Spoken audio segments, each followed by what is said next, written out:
Aujourd'hui, on parle d'évaluation manuelle de la texture des sols au champ. C'est parti!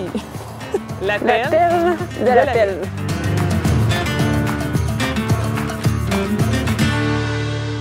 L'appel de l'appel. Hello? La texture du sol, c'est les proportions de sable, de limon et d'argile qu'on a dans un sol. Donc, c'est tout ce qui est en bas, des fractions en bas de 2 mm. Le sable étant la fraction la plus grossière et l'argile la fraction la plus fine. Et la granulométrie, on tient compte également de la texture, mais aussi de tout ce qui est en haut de 2 mm, tous les fragments qu'on appelle gravier, cailloux et pierres. C'est important de connaître la texture aussi pour savoir comment irriguer. On n'irriguera pas de la même manière un sable qu'un argile. Ça peut être aussi quand on veut choisir nos pratiques culturelles en fonction de nos sols, des plantes aussi, des choix de rotation de culture également. La texture manuelle, ce qui est intéressant avec ça, c'est que c'est rapide, donc on n'a pas à attendre après des résultats d'analyse et c'est peu coûteux. Les textures de sol sont divisées en 13 classes. Aujourd'hui, ce qu'on va faire, on va surtout les diviser peut-être en 5, c'est-à-dire nos sables, nos laumes sableux, nos laumes limoneux. Après ça, plus des laumeux fins, laumes limono-argileux, laumes argileux. Puis après ça, on va terminer avec nos argiles. Triangle textural, on est habitué de travailler avec cet outil-là, où on a le pourcentage d'argile dans l'axe des Y, puis le pourcentage de sable dans l'axe des X.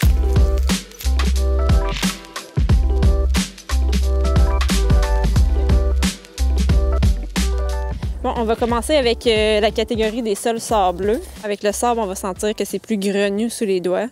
Après, on ajoute de l'eau pour faire le moule humide. Comme là, on voit, là, c'est très faible ou aucun moule. Donc, en fait, on ne peut pas aller plus loin que ça dans l'évaluation de la texture. Là. Dans les sables, c'est important de considérer aussi les fractions de sable, les grosseurs de sable, de particules.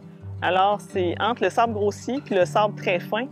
Le sable très fin est 40 fois plus petit que le sable grossier. Puis ça, c'est important de le considérer parce que dans les sables très fins, on est capable de les compacter et sont également là, très sensibles à l'érosion éolienne. Donc, ça peut partir d'un coup de vent là, en poussière. Là. Donc, on va passer à notre deuxième catégorie, nos sols laumeux grossiers.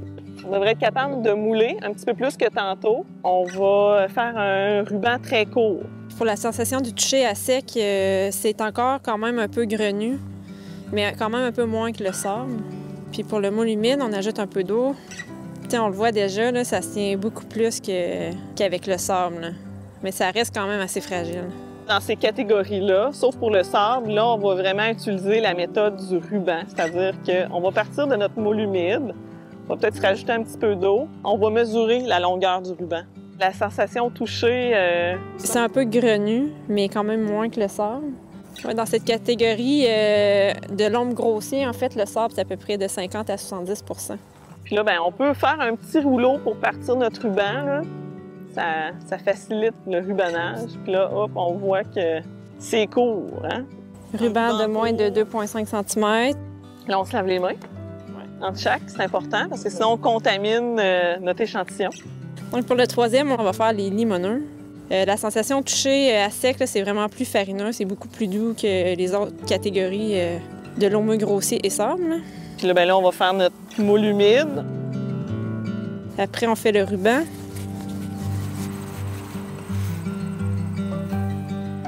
Encore, là, c'est pas plus de 2,5 cm à peu près. Qu'est-ce qui va différencier d'un limoneux d'un laume grossier? Ça va être plus la sensation touchée humide. On touche le sol entre le doigt et l'index, qu'on va sentir cette sensation d'onctuosité et de savonneux. Quand on prend un échantillon à la surface du sol et qu'on veut évaluer la texture, il faut faire attention à la matière organique aussi parce qu'elle peut nous amener, dans le fond, estimer peut-être un petit peu trop fort le limon dans notre sol. Parce que la matière organique puis le limon, là, ils ont à peu près la même onctuosité, si on peut dire. Prochaine catégorie? Les laumeux fins.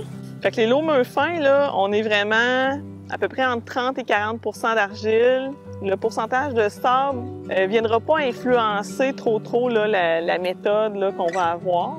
Donc ici, là, comparativement aux deux autres catégories, on a plus d'argile.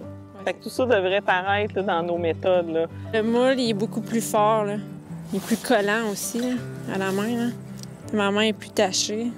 Fait que plus c'est collant, plus il y a de l'argile. Là, on devrait être capable de faire un ruban de 2,5 à 5 cm. Donc, dans les loams argileux, on a un petit peu plus de sable. Alors là, la sensation est un petit peu plus grenue. Et le loam limono-argileux, bien là, on revient dans nos sensations un peu plus limoneuses, donc savonneuses, douces, onctueuses. Quand on fait le ruban, aussitôt qu'il casse, c'est vraiment cette portion-là qu'on garde puis qu'on va essayer d'évaluer la longueur. Pour la dernière famille, on est plus dans les argiles. Pour les argiles, on est allé chercher un échantillon frais au champ. C'est déjà... Il est quand même assez collant, là. Puis avec l'argile, ce qui est important, c'est de venir défaire tous les petits agrégats qu'on pense des fois que c'est des fragments, mais que c'est de l'argile finalement. L'argile, ça colle beaucoup, puis ça tache beaucoup la main quand même. Puis aussi, on l'entend là, quand on manipule. Et l'argile, là, c'est très, très fin. Là. On peut pas vraiment voir ça à l'œil nu. Là. Donc, c'est 1000 fois plus petit qu'une particule de sable de 2 mm. Donc, on s'entend que c'est des sols qui, justement, on va dire, qui sont sensibles à la compaction.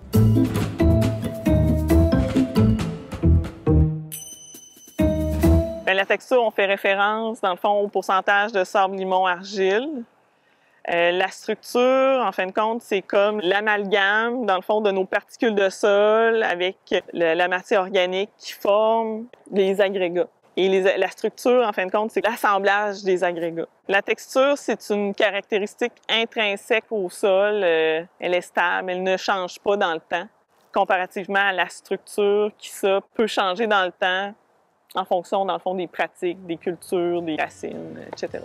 Faire une texture manuelle, là, c'est un art basé sur la science. Alors, plus on va en faire, bien, plus on va devenir habile, puis ça va devenir comme un peu un sixième sens. On va utiliser la vue, on va utiliser le toucher, on va utiliser même nos oreilles pour écouter qu'est-ce qui se passe.